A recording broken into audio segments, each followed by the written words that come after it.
I remember growing up listening to your recordings of this repertoire of Mozart, of Haydn, of Beethoven, and it's really quite a dream come true for me to be here with you recording Mozart's concerti.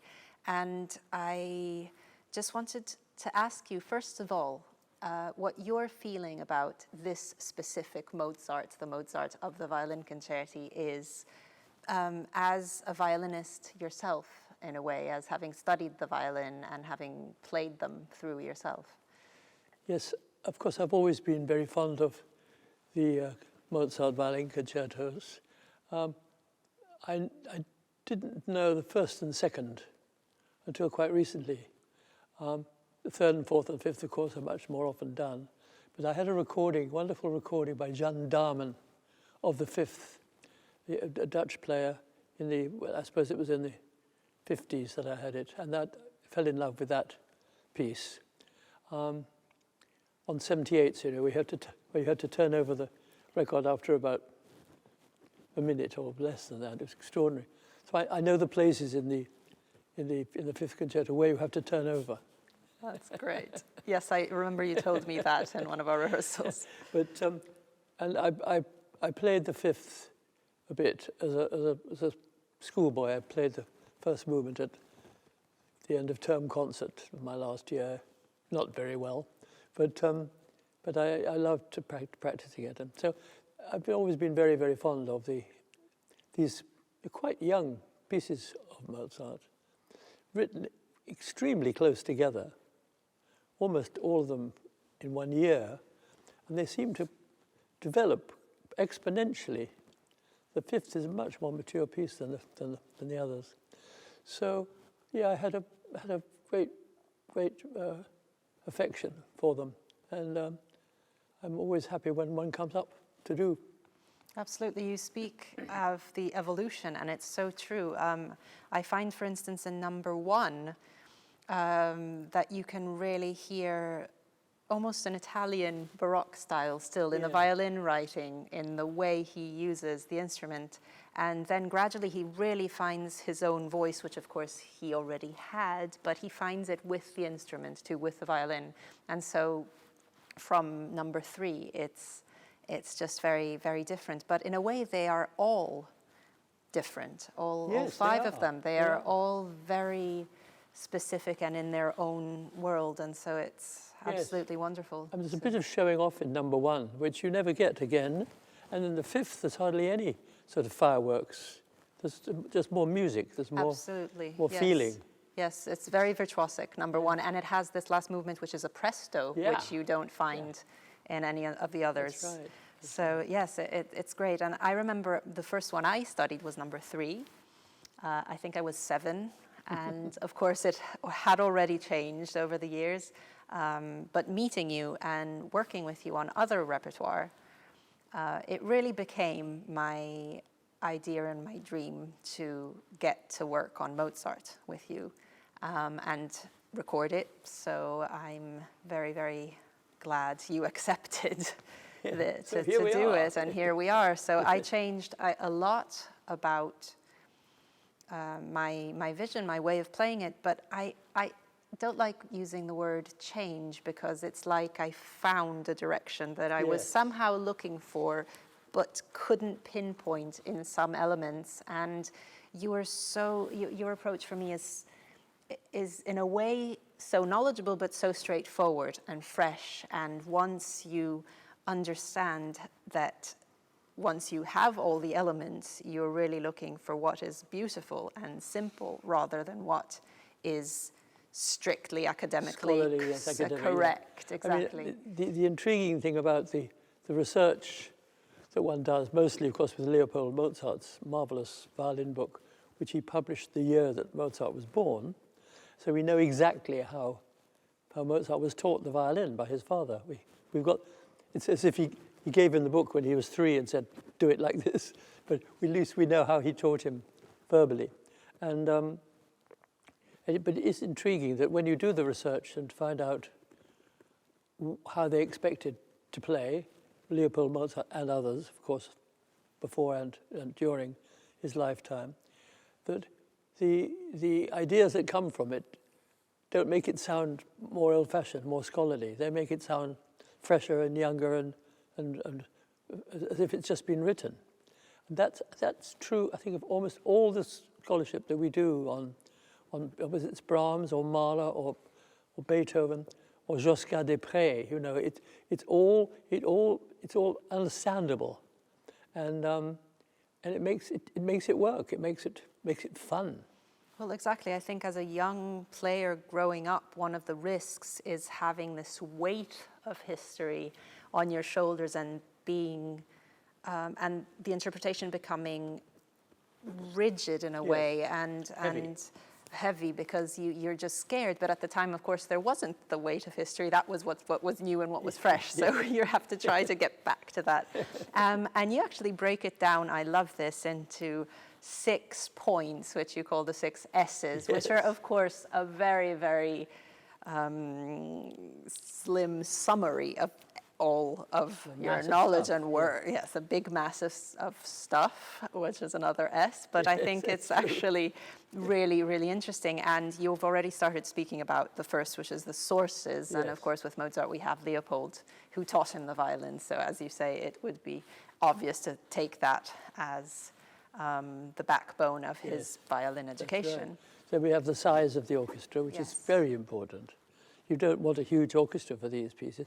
And sure enough, we know the size of the Salzburg orchestra was 6 first violins, exactly what we have here. That's what we have right behind us, yes. Yeah, so, and then quite a lot of bass. So you get 3 cellos and 3 basses, double basses, which is the same number as the first violins.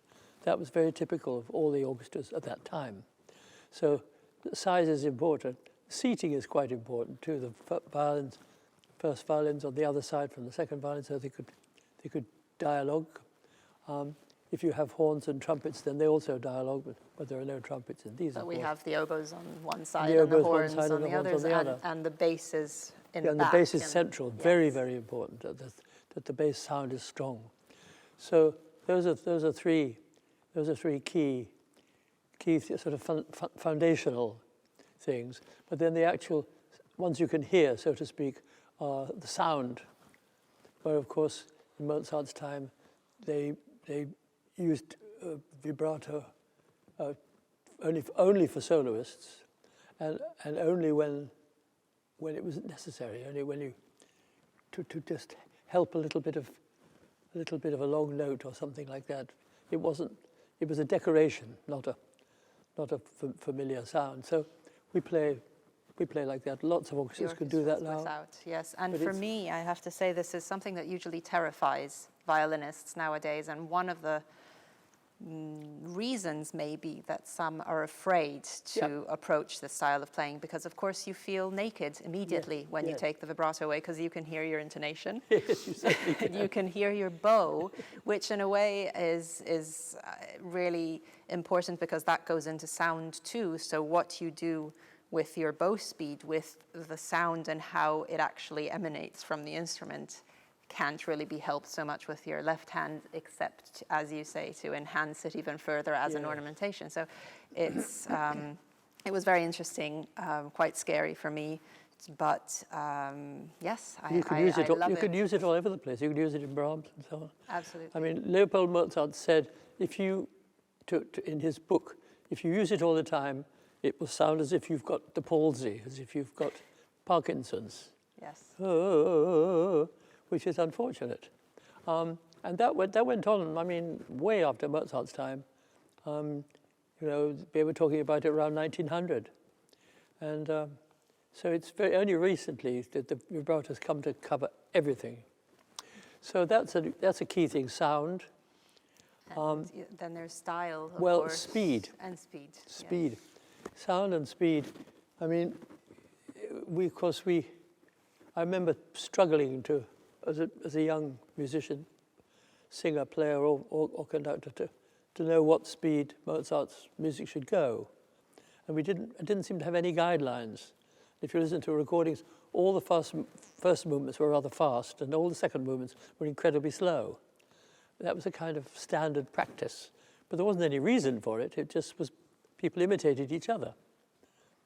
And of course, now we know that allegro, he thought of allegro as not particularly fast unless it was allegro molto or allegro vivace or allegro con brio and so on.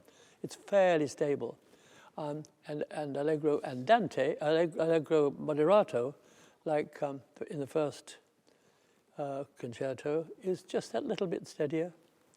So, but the second movements are the big problem area, because andante somehow, by the end of the 19th century, people seem to think it meant slow, and actually it means move. Go, yes. So it has to have a walking pace. And in fact,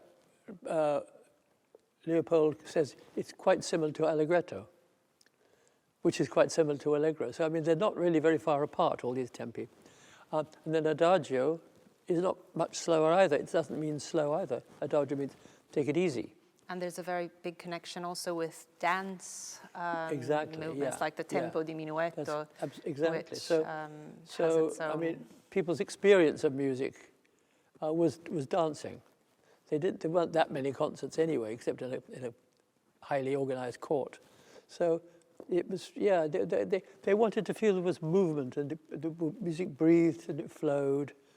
And there just are no slow movements really in what we would call slow movements in Mozart. Yes. So even adagio, the second movement of the first concerto, is just moves quietly along. Beautiful, absolutely beautiful. So that's a huge change. Absolutely, and that brings us to style, which actually has a lot of elements in it. Yeah. And we've spoken a lot about trills, about appoggiaturas, about, again, trills usually being too mechanical and healthy, rather than, again, just being born from the actual note, starting from the upper, from the appoggiatura. Appoggiaturas, again, being long and often, and people usually shy away from them rather than embracing. Kind of hide them. They kind of sweep them under the carpet. Exactly. What do we do with this? It's meant to be something that is proud. Para. It's like the way Italian is spoken. Absolutely. It's spoken. And that actually brings us to articulation and the length of notes, which is also something I find wonderful in working with you and in the recording when I started listening back to what we'd done, and is that where he doesn't ask for something to be really short, you don't have the orchestra play short. And this is quite unique, I have to say. The accompaniments, and it's just for me to kind of sing on them, gives me the chance to taste what is going on in the harmony, but not to have this kind of metronome going on almost aggressively. Yeah, exactly. It's just like having a mechanical digger outside going It's really strange. Every orchestra in the world, every conductor in the world, except me, it seems, will simply allow that to happen. And there's absolutely no reason for it. And even if you play them long, you could still make it sound like work, da da da da da da da. It wants to be da da da da da da. Featherlight, and it's so beautiful, and it's so. As you'd say, it makes you hear the tune, instead of this. Yes, exactly. It's really strange, because when he wants the notes short, sometimes he writes on the repeated notes. Yes. He puts dash dash dash dash dash dash dash dash, which means short. Fine, then we do it. But when it's not there, unless there's a good reason, you'll want to play long. Yes. Well, so there's a lot to be listening to and looking forward to. Bowing, the kind of bow strokes which he used. They had this rule of down bow, that you started each bar normally with a down bow. Yes, and I've changed lots of bowings actually thanks to this, and I realized Sorry about that. No, but violinists, we grow up thinking we're doing something really smart and finding these ways, and it's usually either up or down, really, that's all there is, and we kind of come up with bizarre ways of bowing bits and pieces, when then you would look at me and say, so that's the downbeat, it's down. Yes, they had this rule of down bow is critical in Haydn, Mozart and Beethoven. The down was considered stronger than the up. For obvious reasons, if you drop a pencil, it goes down, it doesn't go up. It needs effort to go up. So So it's there's the down bow sign in music is this sort of sort of like a croquet hoop, which means which is actually an M. It came from the M, maître, the master. That's the master, and the up bow is a little V, which comes from vilain, common, slave. So you've got the master and the slave, and so that's the rule of down bow is really important. So the up bow should always be lighter. We all learnt the violin to make it exactly equal. Yes. That's a 20th century concept. And of course Late that brings 19th us century. to last but not least phrasing, of course, and style, which is, as you Yes. often say, more about gesture and the shape. Exactly. The shape of the harmonic rhythm, the shape of the whole, and that is helps so much to do the right bowings. If there weren't any motorways, any autobahns in 18th century, there were always sort of little wiggly lines, and they wanted the music to make you feel good and to make you want to dance.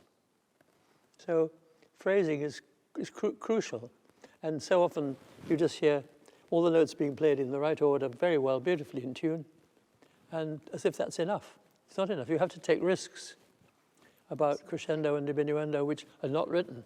When you get to Mahler, everything is written. You don't have to. You only have to do is exactly what it says. But in Mozart, you're expected to know what to do. Leopold said, "A good musician will know where to play strong and where to play weak. He will feel it." So that's the bit that's missing. Yes, we will strive to be good musicians then. Yeah. So it's a fascinating challenge. But when you've done all those things and got them all right, it wants to sound like simple and natural. It wants to sound completely natural. And that's so lovely when it does. You think it's lively, it's exciting, but it's completely natural. It's not artificial. Although, of course, it is a very artificial music in a way, but it wants to sound natural. And I must say the last thing really, just a note about this spectacular orchestra we're working with, because I remember we were discussing different options to record these concerti, and then we had this concert planned with Concerto No. 4 with the RSNO, the Royal Scottish National Orchestra, and we played here in Glasgow and in Edinburgh. And right after that, we kind of looked at each other and thought, we have to do it with them. They're wonderful. And I mean, from my point of view, seeing how a big symphonic orchestra like them can just really become this intimate small group of top class playing with elegance and everything we desired was really a joy. It is a joy. It's surprising how many big orchestras you could probably do that with, but there are some it would be very hard. Yes. With some it would be very hard because they're armored, they're ready for war, you know. They're ready to fight their way through every piece. But you have to be able to just be childlike. You have to be able to be childlike as well as strong. It's a great challenge. And I mean, you play them so beautifully that I want to hear them all the time. Thank you so much. And it's a dream team. And as you say, exactly, one shouldn't play Mozart if one isn't able to sit down on the floor and make a child laugh. So that's a beautiful image, and thank you for this. You've taken to all the ideas wonderfully well, and you just play superbly anyway. So it's fantastic. The first recording that we made was amazing. And now we're doing the second one. Absolutely.